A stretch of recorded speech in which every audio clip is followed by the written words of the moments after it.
안녕하십니까. 인문학연구소 인현입니다. 이번 시간에는 라이벌 대 라이벌 쉬운 세 번째 영화 속의 라이벌 배트맨과 조커에 대한 이야기를 다루어 보겠습니다.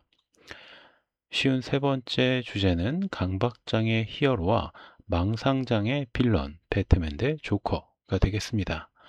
영화 속에 실제 하는 라이벌 기업이나 인물도 많이 있지만 아무래도 영화 속에 등장하는 주인공과 그 대척점에 있는 빌런만큼 흥미로운 라이벌도 없을 것입니다.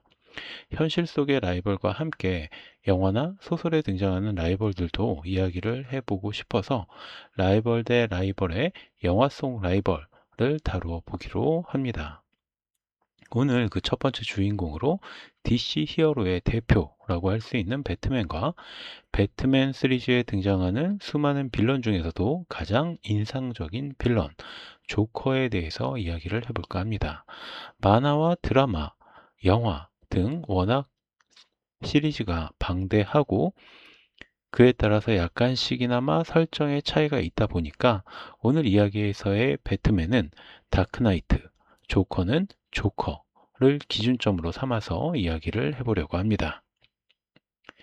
첫 번째, 강박장애를 지닌 히어로. 이른바 슈퍼히어로 장르를 대표하는 두 기업, 마블과 DC에 유독 초능력이 없는 평범한 히어로가 한 명씩 있으니 마블의 아이언맨 그리고 DC의 배트맨이 바로 그들입니다. 물론 이들을 평범하다고 하기에는 어려운 것이 이들의 초능력은 다름 아닌 돈이기 때문에 이들의 자산은 누가 우위인지를 가릴 수 없을 정도로 둘 다 웬만한 나라에 버금가는 개인 자산을 지닌 인물들이죠. 아이언맨은 우선 차후에 다뤄보기로 하고요. 배트맨은 고담시를 대표하는 기업 웨인 엔터프라이즈의 소유주로 그야말로 국제적인 대기업을 지닌 인물입니다. 다만 배트맨의 본체인 브루스 웨인은 이 기업을 부모님에게 물려받았을 뿐 직접 경영에 참여하는 모습은 거의 보이지 않습니다. 물론 이 막대한 부를 통해서 초인들을 억제할 수 있는 수많은 무기와 힘을 갖게 되지만 기본적으로 배트맨은 자신의 육체를 극한까지 단련해서 이른바 슈퍼솔저들과의 대결에서도 우위를 발할 정도의 신체 능력을 지니고 있습니다. 하지만 배트맨의 장점은 무엇보다도 강박장애로 인한 철두철미한 분석력이라고 할 수 있습니다. 그야말로 온갖 범죄가 다 일어나는 고담시를 정화하기 위해서 노력했던 아버지와 어머니가 고담시의 노상 강도 조7에게 살해당할 때 그 현장에 어린 브루스도 있었죠. 당연히 인간 자체에 대한 회의와 복수심에 불이 붙은 브루스는 그때부터 악을 청소하는 다크 히어로가 되기로 결심을 했고 그러는 한편으로 끊임없이 최악의 상황을 가정하는 강박증에 시달리게 됩니다. 애초에 천재적인 두뇌를 지니고 태어난 브루스는 15개 이상의 나라 언어를 완벽하게 사용할 수 있었고요.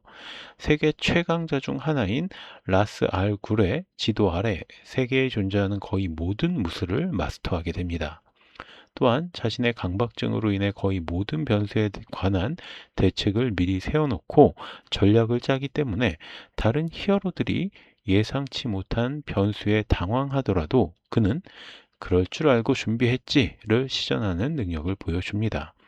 문제는 이런 강박장애에는 적은 물론이고 아군을 비롯한 자기 자신마저 믿지 못하게 한다라는 문제가 있습니다. 예를 들어 배트맨은 이른바 히어로 팀인 저스티스 리그의 모든 인원들에 대한 약점을 데이터화해 놓았고요. 여기에는 본인의 약점도 포함이 되어 있었습니다. 그는 슈퍼히어로들이 언제든지 자의적으로 혹은 강제적으로 빌런이 될 수도 있다라는 의심을 하고 있었고 여기에는 자기 스스로도 포함이 되어 있었던 거죠.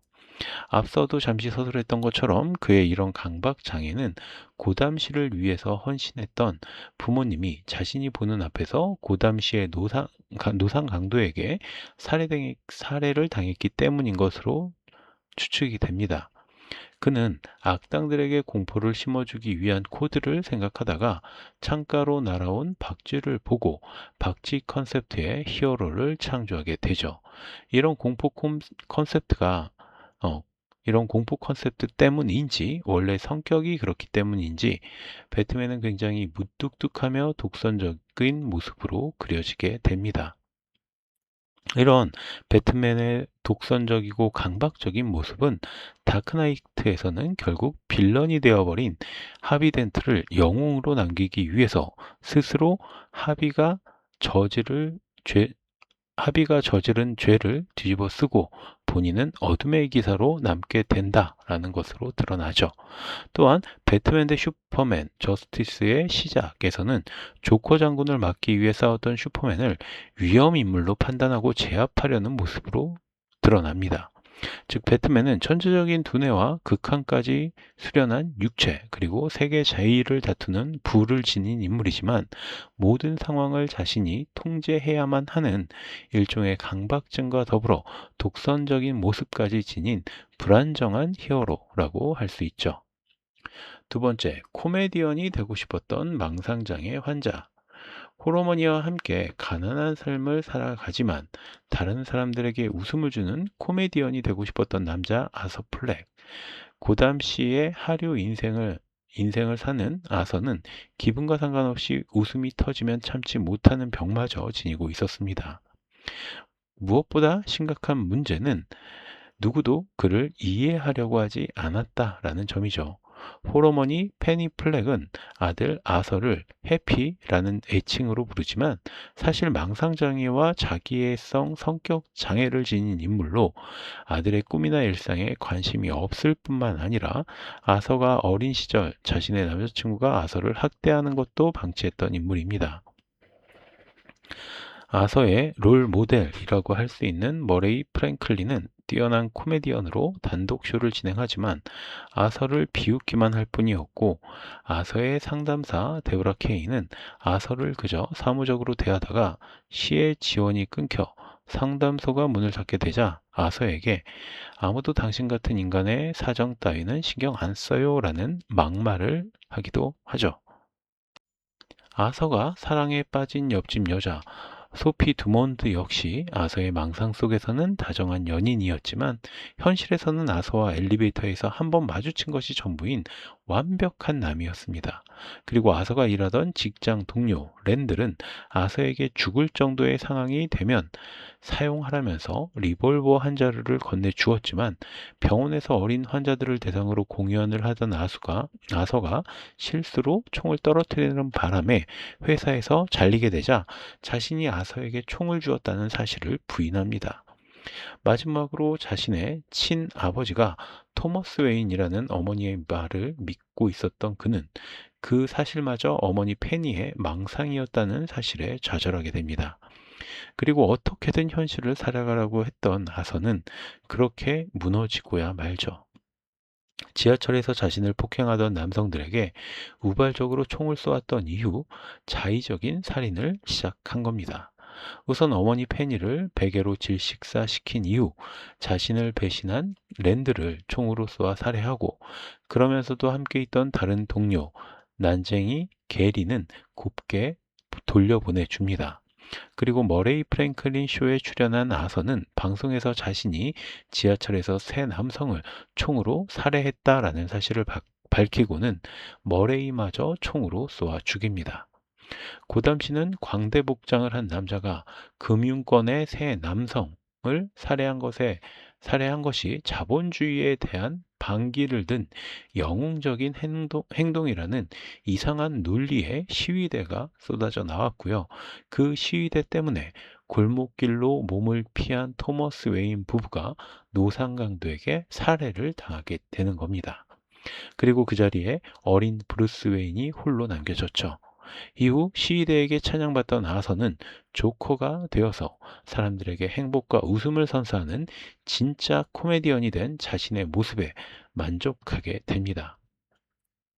3. 평범한 사람에서 히어로와 빌런으로 변화된 두 사람. 영화는 끝부분에서 정신병원에 수감되어 있다가 상담사를 살해하고 남자 간호사들에게 쫓기는 조커의 모습을 보여줍니다. 이는 조커 역시 배트맨처럼 무기, 즉 총이 없으면 결국 평범한 사람일 뿐이라는 점을 드러내는 장면으로 볼 수도 있죠. 브루스 웨인이 부모님을 잃게 된 배경에 직접적이지는 않지만 조커가 있었고, 평범한 브루스는 이후 끊임없이 자신을 연마하고 돈을 바탕으로 수많은 자신의 무기를 장착하면서 슈퍼 히어로로 거듭이 나게 됩니다. 토머스 웨인의 집에서 잠깐 가정부로 일했던 페니는 토머스를 이상향으로 생각을 했고요. 그래서 자신이 입양했던 아서에게도 토머스가 친아버지라는 말을 했던 것으로 추측이 됩니다. 그러나 바로 그런 페니의 거짓말은 결국 아서를 절망으로 빠뜨리는 기촉제가 되었을 뿐이고, 역시 직접적이지는 않지만 조커의 탄생에 웨인 가족이 영향을 미쳤다라고도 볼 수 있는 부분입니다. 평범했던, 물론 망상장애가 있기는 했지만 아서는 그렇게 조금씩 빌런 조커가 되어 갔고요. 그는 가장 단순한 무기인 총 혹은 수류탄 등으로 자신을 무장하게 됩니다.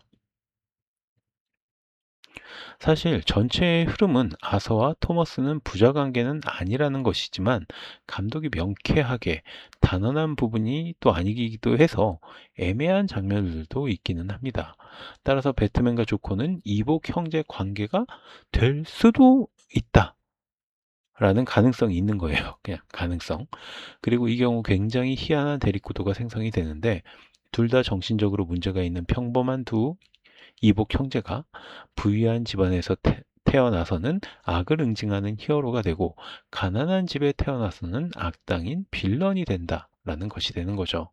물론 그 과정에서 브루스는 자신의 눈앞에서 강도에게 부모님이 살해당하는 모습을 보았기 때문에 악에 대한 증오를 키웠다라는 설정이 있지만, 아서 역시 자신의 정신적 이상을 치료하고 정상적인 삶을 꿈꾸었지만, 거듭되는 실패와 좌절 끝에 찾아낸 성공이 다른 사람을 살해하고 얻은 인기라는 과정이 존재합니다. 즉, 서로 완벽하게 다른 세상을 살았던 두 사람의 처지가 바뀌었다면 브루스가 조커로, 아서가 배트맨으로 자랄 수도 있다라는 것입니다.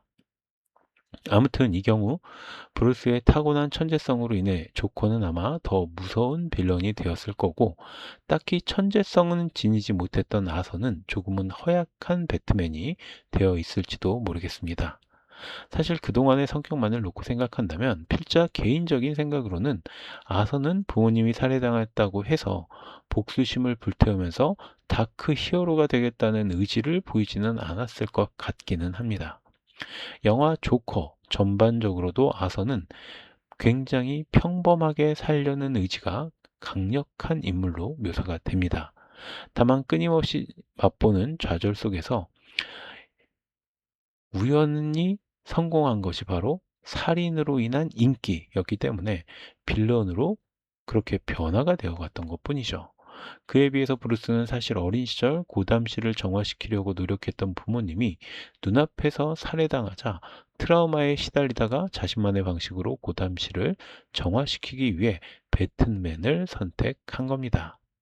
양쪽 모두 결코 그들이 꿈꾸던 모습은 아니었을 것이기 때문에 배트맨도 조커도 매우 슬프고 안타까운 존재들이라고 생각이 듭니다.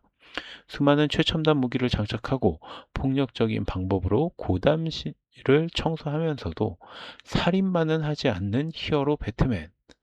빌런이 된 이후에 가장 손쉽게 구할 수 있는 무기들로 살인에 대한 아무런 꺼리낌이 없어진 조커. 이 둘은 사실 동전의 양면처럼 서로가 서로의 내면 속에 존재하는 대칭적인 인물들이 아닐까라는 생각을 해봅니다. 자, 그럼 오늘 이야기는 여기서 모두 마치도록 하고요. 저는 다음 시간에 또 다른 컨텐츠를 소개해 드리도록 하겠습니다. 제가 들려드린 이야기가 여러분의 흥미와 호기심을 조금이라도 만족시켜 드렸다면 구독과 좋아요도 부탁드립니다. 감사합니다.